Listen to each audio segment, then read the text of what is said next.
سورۃ بقرہ آیت نمبر 151۔ اعوذ باللہ من الشیطان الرجیم، بسم اللہ الرحمن الرحیم۔ کما ارسلنا فیکم رسولا منکم یتلو علیکم آیاتنا ویزکیکم ویعلمکم الکتاب والحکمۃ ویعلمکم ما لم تکونوا تعلمون۔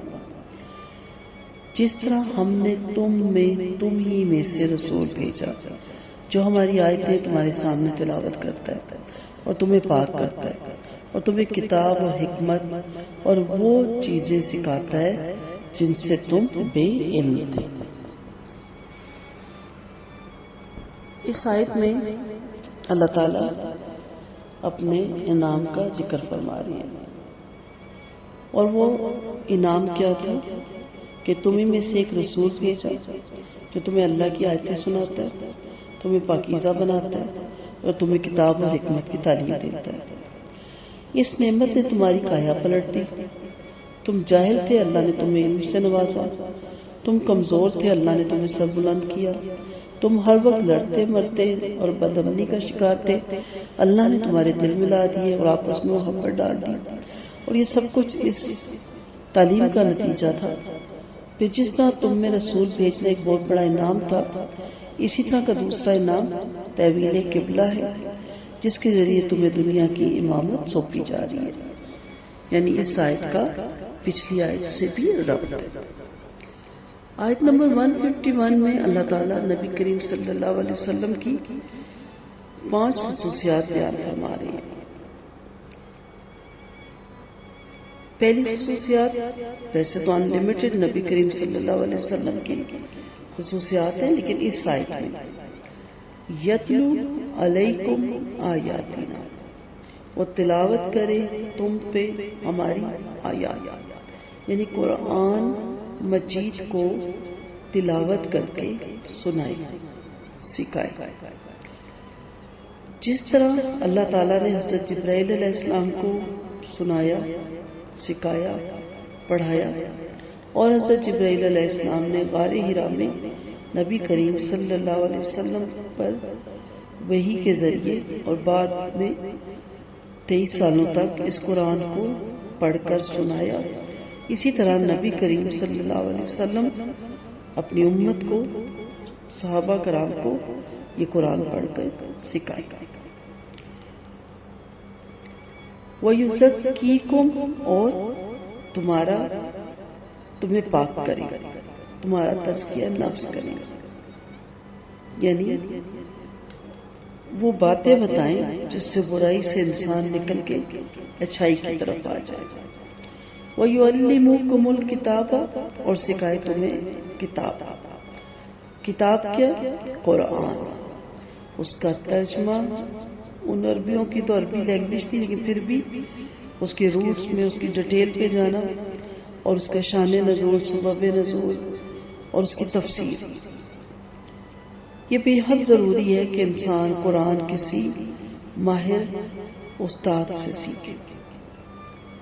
آج کل ہر کوئی ایجوکیٹڈ ہے اور ہر کوئی باشعور ہے، اور وہ سمجھتا ہے کہ میں کوئی بھی تفسیر اٹھاؤں گا اور مجھے قرآن سمجھ آ جائے گی۔ نو ڈاؤٹ آ بھی سکتی ہے، لیکن آپ دیکھیں کہ ایک پودا مالی لگاتا ہے، ایک باغ مالی لگاتا ہے اور اس کی صبح شام رکھوالی کرتا ہے، اس کی کراش تراش کرتا ہے، اس کو ترتیب میں لاتا ہے، تنظیم میں لاتا ہے، خوبصورتی اس کی پیدا کرتا ہے، اور ایک خود بخود اگ جاتے ہیں پودے، پھول۔ اس باغ کو دیکھ کے آنکھیں ٹھنڈک ہوتی ہیں جو مالی نے لگایا ہوتا ہے، اور بڑی ترتیب سے ہوتا ہے، لیکن وہ باغ جو خود بخود لگا ہوتا ہے وہ راستے میں بھی اگ سکتا ہے، راجاتوں کے کپڑوں کے ساتھ بھی الجھ سکتا ہے، کیونکہ کسی نے اس کی تراش خراش نہیں کی۔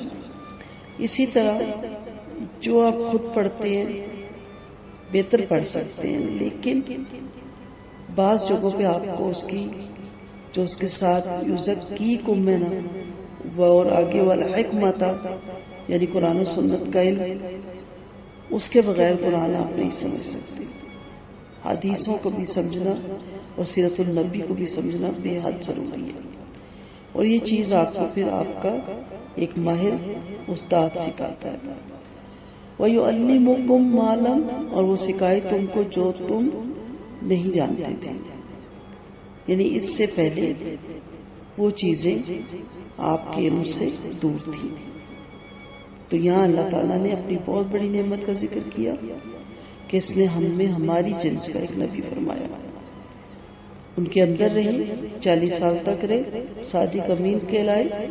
اگر کوئی اور مخلوق بھیج دیتے فرشتے تو کہتے یہ فرشتہ، اس کو کیا پتا ہم پہ کیا بیتتی ہے. کسی اور قوم کا آتا تو لینگویج کا مسئلہ ہو جاتا، یا کہتے پتہ نہیں کتنے سمندروں کا پانی پی کے پہنچا، کتنا علم حاصل کر کے پہنچا. نبی کریم صلی اللہ علیہ وسلم کفار مکہ کے اندر رہے اور امی رہے، کوئی علمی سفر بھی نہیں آپ نے کیا، اور اس کے باوجود بہت با اخلاق رہے، با کردار رہے.